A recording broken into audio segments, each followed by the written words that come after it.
যখন সম্মিলিতভাবে কোনো কথা বলেন কোরআন এবং হাদিসের দ্বারা স্পষ্টভাবে প্রমাণিত, সেই কথাটা আল্লাহ এবং তার রাসূলের কথাই হয়।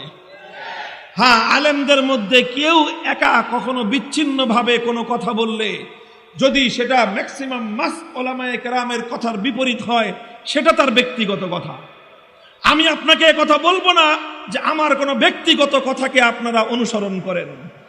আমার কথা যদি অধিকাংশ আলেমদের বিরুদ্ধে যায়, আমি আপনাদেরকে বলে যাচ্ছি আমার কথা নয়, বরং অধিকাংশ আলেমদের কথা গ্রহণ করবেন। কারণ জমহুর উলামায়ে কেরাম, অধিকাংশ উলামায়ে কেরামের কথাটা কোরআন সুন্নাহ মোতাবেক।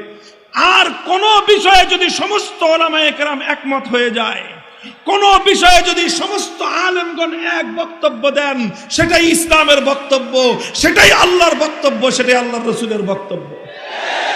এটাকে ইসলামে বলা হয় ইজমা। যেটাকে বলা হয় ইজমা